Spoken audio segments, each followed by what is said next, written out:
Professor, acho surpreendente a calma com que o professor aceita estar aqui a fazer televisão, ir para a maquiagem e falar com as pessoas como se não tivesse feito outra coisa na vida, se não fazer programas de televisão.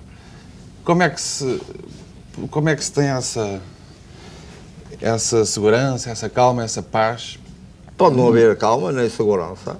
Pode ser que nós, no mundo, sejamos apanhados por cachaço, como a gente apanha os gatos, para eles fazerem determinada coisa num determinado momento. E pode ser que a mesma pessoa, sem ter calma e segurança no geral da vida, possa ser, numa ocasião dessas, levado a ter calma e segurança ou a parecer que tem. E o professor sente-se Porque uma coisa na vida é que nunca sabemos se a coisa parece ou é na realidade, não? O professor sente-se agarrado pelo cachaço, como eu um não gatinho. me sinto agarrado pelo cachaço, mas acho que o meu dono deve ter a mão bastante leve para nunca magoar o gato. E quem é o seu dono? É o destino? É Deus? São os tais sinais da vida? Parece que o que está recomendado nessa coisa é nunca se dar nome, nunca definir, porque parece que logo que se define alguma coisa, ela na realidade deixa de existir. De modo que é darmos a expressão normal que damos às coisas, é alguma coisa, é o inominado, é aquilo a que cada um dará seu nome, ou podemos dar um nome geral que é muito bom. É uma criatividade qualquer que se manifesta. Mas às vezes o professor dá-lhe o nome de Deus em algumas das suas ideias. Sim, então não importa absolutamente nada. Como de vez em quando damos um nome que seja facilmente compreensível pelas pessoas, embora não saibamos qual é o significado exato que eles dão a isso. Uma palavra perigosa nesse sentido é exatamente Deus.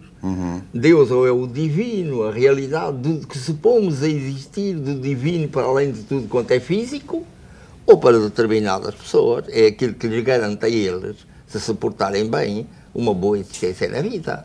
De maneira que nunca sabemos, quando preferimos esta ou aquela palavra, o que é que as pessoas estão tentando. Mas isto não é só com essas, como Deus. Mas o professor tem fé? É o destino. É um homem de fé? Eu suponho que sou uma pessoa de convicção. Se a convicção é a mesma coisa que a fé, coisa discutível. A convicção é alguma coisa que a pessoa traz ou sente que traz dentro, como se fizesse bem parte dele, e que não há maneira de evitar. O convicto não evita. Quanto à fé, é outra coisa. É, em geral, aquilo em que se acredita, o que se convence a pessoa de que existe, sem ter nenhuma matemática pelo meio, sem haver nenhuma equação que o prove. A pessoa, então, tem fé. E das igrejas todas que conhece, qual é que lhe parece a mais bem estruturada? A mais bem pensante e a mais... A mais bem pensante seria aquela que a pensasse todas juntas. E que desse com um resumo geral, sem coibir em nada e sem prender em nada, as integrasse todas num todo. Até agora ainda não apareceu. Mas pode ser que efetivamente apareça. De todas as religiões que conhece, qual será a mais abrangente? De todas as religiões conhecidas na nossa civilização? Nem só o abrangente é a religião. Abrangente pode ser simplesmente uma coisa que se chama metafísica ou pensamento, sem se ligar uma ideia de culto ou de fé. A propósito de metafísica, ofereceram-me um livro que, de uma forma bem menos metafísica do que o professor defende, atribui a autoria de alguns poemas a si próprio. Portanto, o editor garante que é o Agostinho da Silva que escreveu.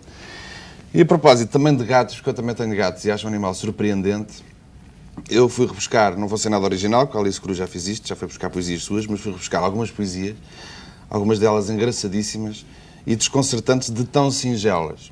Esta, por exemplo, tem a ver com gato e diz só assim: mestre de filosofia, com mais saber e engenho, meu gato mia.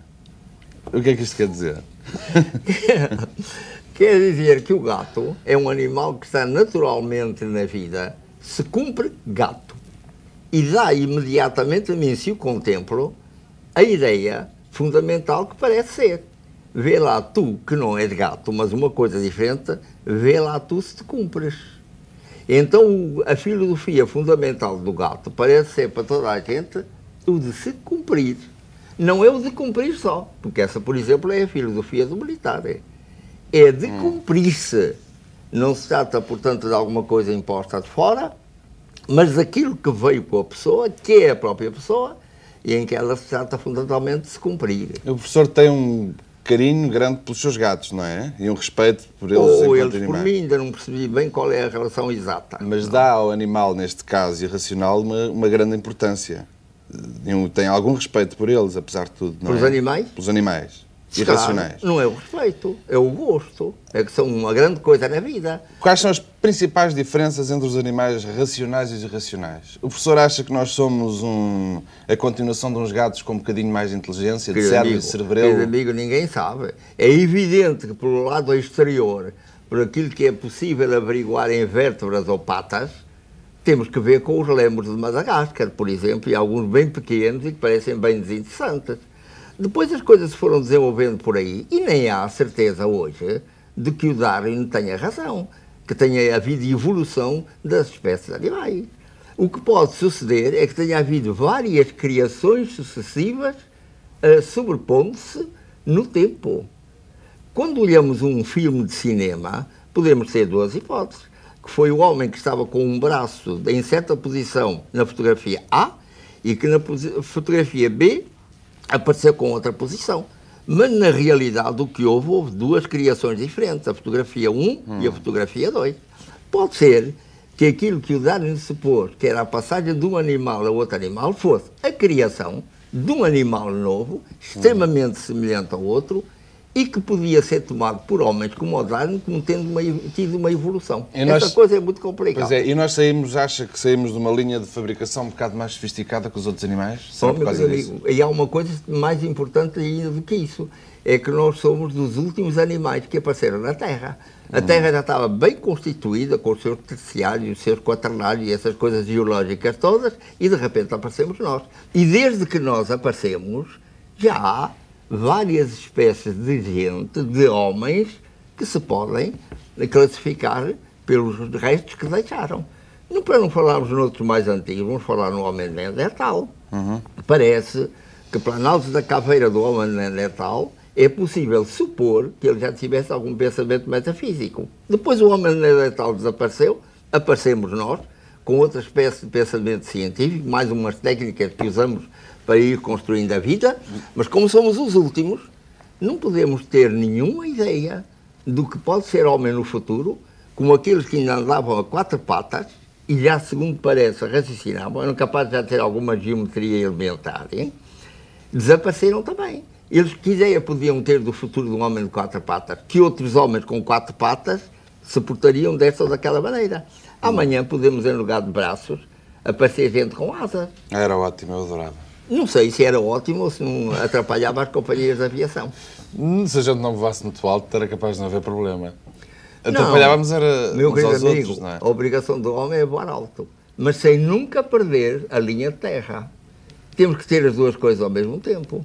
Ter o chãozinho em baixo, tão objetivo e tão nítido como se fosse um mapa em relevo, e ao mesmo tempo voarmos alto. Uma só das coisas não é humana. Seria de um bicho adaptado ao chão só, ou adaptado ao céu do outro lado. Isso também estou de